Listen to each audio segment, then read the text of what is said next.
Assalamualaikum warahmatullahi wabarakatuh. Nama saya Agustin Zifanya, absen 3, kelas 12 IPA 4. Kali ini saya akan menjelaskan tentang teks cerita sejarah. Yang pertama itu ada pengertian. Apa sih teks cerita sejarah itu? Jadi teks cerita sejarah itu adalah sebuah teks yang berisi tentang penjelasan yang menceritakan tentang fakta dan kejadian masa lalu yang mungkin menjadi latar belakang terjadinya sesuatu yang mempunyai nilai sejarah. Lalu selanjutnya itu ada ciri-cirinya. Yang pertama itu disajikan secara kronologis. Kronologi itu artinya ilmu merangkai peristiwa berdasarkan urutan waktu kejadiannya.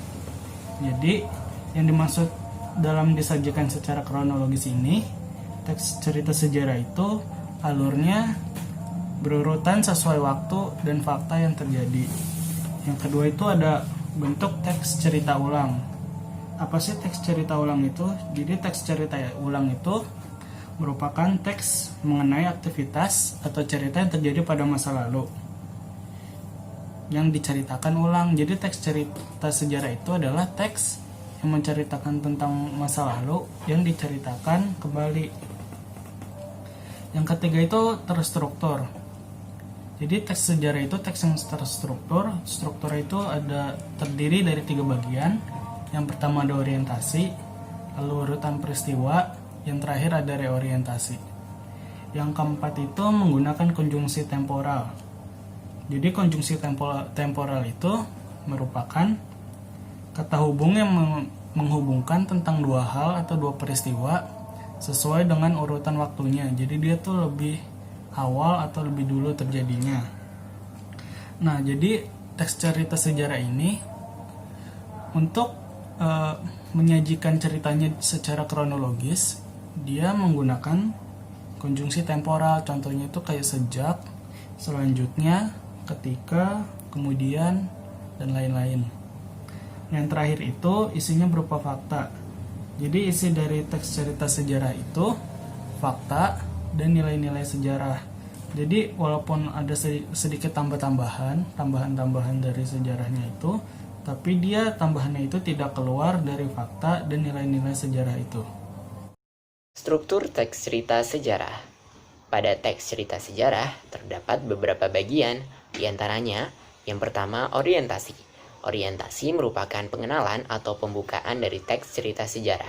Biasanya berisi penjelasan singkat dari suatu peristiwa yang diceritakan. Yang kedua, urutan peristiwa. Urutan peristiwa merupakan rekaman peristiwa sejarah yang terjadi yang disampaikan dalam urutan kronologis. Bagian ini merupakan pokok dari teks cerita sejarah. Yang ketiga, reorientasi. Reorientasi merupakan bagian akhir dari teks cerita sejarah. Biasanya, pada bagian ini berisi komentar pribadi penulis mengenai kejadian yang ditulisnya.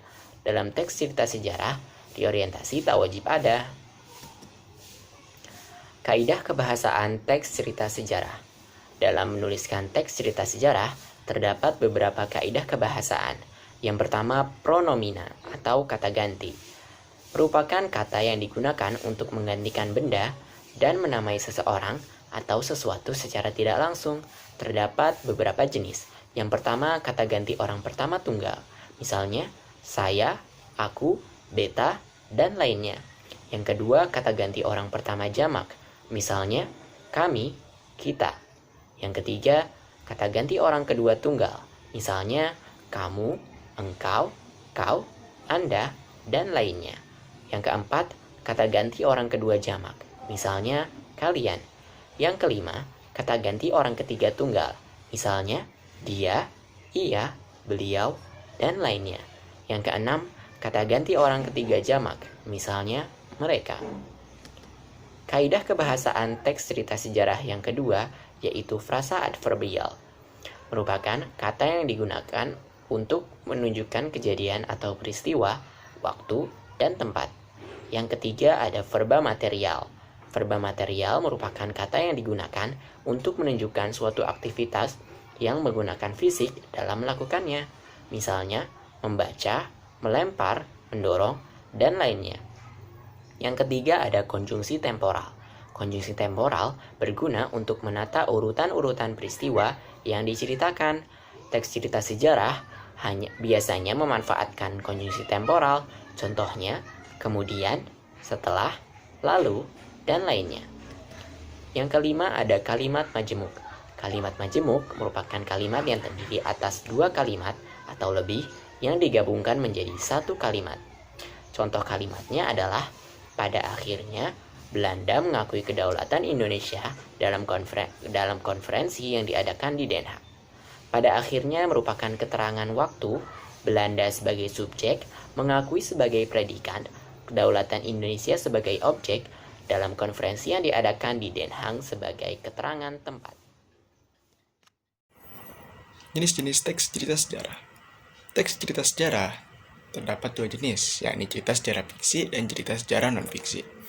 Cerita sejarah fiksi merupakan cerita sejarah yang disusun berdasarkan kejadian nyata dan benar terjadi, namun dibuat berdasarkan sudut pandang pribadi pengarangnya.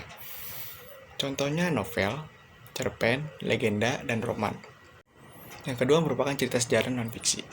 Cerita sejarah non-fiksi merupakan cerita sejarah yang disusun berdasarkan kejadian nyata dan dibuat berdasarkan sudut pandang objektif atau tidak menurut pandangan pribadi. Contohnya adalah biografi, autobiografi, dan cerita perjalanan. Teknik penulisan teks cerita sejarah. Dalam menulis teks cerita sejarah, perlu diperhatikan beberapa teknik penulisan. Yang pertama, kejadian-kejadian dalam cerita sejarah diceritakan dalam urutan kronologis dari awal sampai akhir. Urutan kronologis harus urut, tidak boleh kejadian yang terjadi setelahnya didahulukan, itu tidak boleh. Yang kedua, apabila suatu peristiwa sangat kompleks atau terjadi banyak kejadian kecil, maka perlu disoroti mana bagian-bagian yang penting-penting saja. Yang ketiga, untuk memberi struktur waktu diperlukan periodisasi atau pembabakan. Seperti dalam sejarah kemerdekaan Indonesia, dimulai dari awal kebangkitan nasional, pembentukan organisasi-organisasi, lalu masuk ke penjajahan Jepang, perjuangan Indonesia hingga menuju proklamasi, hingga nanti agresi militer. Nah, seperti itu agar terbentuk jelas waktunya. Nama saya Muhammad Paskah Setianda. Di teks cerita sejarah ada beberapa macam. Yang pertama, fungsi rekreatif, yaitu memberikan rasa gembira dan rasa senang kepada pembaca. Yang kedua, fungsi inspiratif, yaitu memberikan inspirasi dan imajinasi dan kreativitas untuk keberlangsungan hidup berbangsa dan bernegara lebih baik lagi. Yang ketiga, fungsi instruktif sebagai alat bantu pembelajaran. Keempat, fungsi edukatif dapat dijadikan petunjuk dan pembelajaran kehidupan bagi manusia dalam berperilaku. Contoh teks cerita sejarah yang berjudul Sejarah Instagram. Instagram adalah sebuah aplikasi berbagi foto yang memungkinkan penggunanya mengambil foto, menerapkan filter digital, dan membaginya ke layanan sosial, termasuk milik Instagramnya sendiri. Kata Insta berasal dari kata instan, seperti kamera Polaroid yang pada masanya lebih dikenal dengan sebutan foto instan. Sedangkan untuk kata gram berasal dari kata telegram yang cara kerjanya untuk mengirimkan informasi kepada orang lain dengan cepat.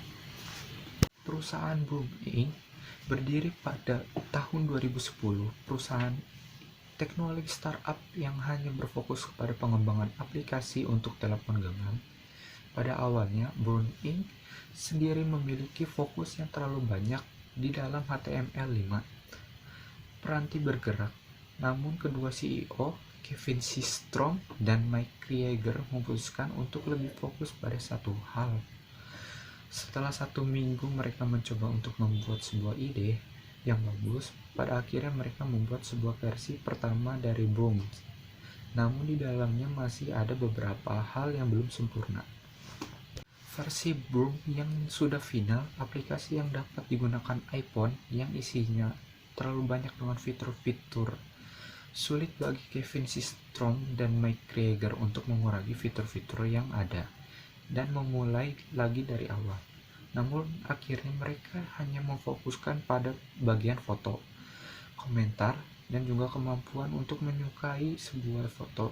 Itulah pada akhirnya menjadi Instagram. Pada tanggal 9 April 2012, diumumkan bahwa Instagram akan diambil alih oleh Facebook senilai hampir $1 miliar dalam bentuk tunai dan saham. Sekarang banyak anak muda bahkan orang tua yang memiliki akun Instagram dikarenakan semakin populernya aplikasi ini. Dengan Instagram kita bisa melihat aktivitas teman-teman kita melalui foto dan video yang mereka bagikan.